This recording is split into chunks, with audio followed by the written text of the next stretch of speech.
Que feriez-vous si vous étiez à la tête d'un pays en crise de la paix, de la sécurité et de l'unité? Mais non, ne vous inquiétez pas à répondre. En RDC, un match de football vient répondre à cette question de manière la plus surprenante. Imaginez le président de la République lui-même, non pas dans les tribunes, mais sur le terrain, en train de jouer avec son peuple. Oui, c'est arrivé. Ces moments nous enseignent des leçons incroyables que je vous laisse découvrir dans cette vidéo. Un événement caritatif, sportif et culturel dédié à la jeunesse et à la paix à l'est de la République démocratique du Congo sous le haut patronage du président de la République congolaise. Cet événement a fait venir plus de 100 enfants de l'est du pays afin de leur donner les sourires parce que la situation dramatique dans cette contrée de la République ruine la paix. Cet événement a mis sur le terrain de grandes célébrités, à savoir Fally Ipupa, Gez Mawete, Martin Bakole, Herman Amissi et la figure emblématique qui a volé toute la vedette de l'activité, c'est lui-même, le président de la République, Félix Antoine Tshisekedi. Cet événement cache de réalité. Un président en train de jouer au foot avec son peuple. Ce sont des choses qu'on ne voit pas tous les jours. Cela me rappelle la citation de Théodore Roosevelt qui disait « C'est en descendant de l'arène que le leader gagne le respect de son peuple ». En jouant au foot avec son peuple au poste du gardien de but, le président de la République montre que pour la paix et la sécurité, aucun rôle n'est petit et insignifiant.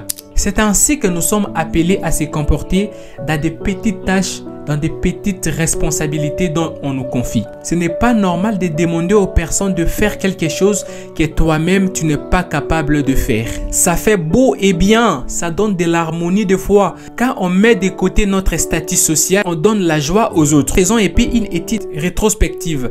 Combien de fois toi tu t'es mis au service des autres? Combien de fois tu as rapporté la joie, de l'enthousiasme dans ta famille, dans ta communauté, dans ta promotion, dans ton équipe de l'église et même dans ton entreprise? Faites un effort d'être cette personne-là qui apporte de la joie, qui apporte de la confiance dans des moments de crise, dans des moments où toutes les situations semblent être perdues. Prenons nos responsabilités en main. Vous savez, dans les 11 postes du football tels que fixés par la FIFA, le poste le plus drôle, le plus dangereux, c'est être le gardien de but. Parce que c'est vous les derniers à part. Toute la charge repose sur vous. Le président de la République a pris ses rôles. On nous montra que le leadership, c'est aussi accepter ses responsabilités, même quand elles sont lourdes et même quand les tâches deviennent de plus en plus difficiles. Essayez un peu d'imaginer, à l'entrée du président, il encaisse successivement 4 buts. Qu'est-ce qui ne serait pas dit? C'est pourquoi la véritable force, c'est d'accepter les défis les plus difficiles et de trouver le moyen de les surmonter. C'est pourquoi l'ancien joueur brésilien Pelé avait raison de dire que le football n'est pas seulement un sport, mais également un outil de paix et de rassemblement. C'est pourquoi moi je dis aujourd'hui, le football est plus qu'un sport. C'est un moyen de communication, c'est un langage universel de réunir des personnes qui ne partagent presque rien. En jouant à ces matchs de paix, le président de la République a montré que nous pouvons surmonter nos divisions même dans les moments les plus critiques. Vous-même, vous êtes témoin qu'en République démocratique du Congo, dans la partie Est, c'est plus de 3-4 décennies que la paix a cessé de régner. Mais malgré cette période difficile que la RDC traverse, le président de la République apporte le sourire à son peuple. Ces matchs de paix nous enseignent des notions très importantes.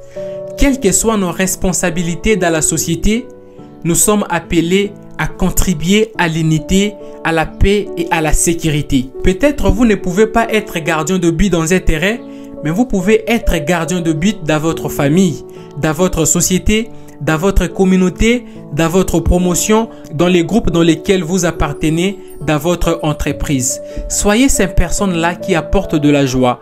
Soyez ces personnes-là qui apportent de l'enthousiasme dans des moments les plus difficiles de la vie de tes membres. Vous pouvez inspirer par votre humilité, par votre courage et par vos actions beaucoup de personnes qui se retrouvent dans des situations perdues. Parce que nous ne pouvons pas tous faire des grandes choses, mais nous pouvons faire de petites choses avec un grand cœur.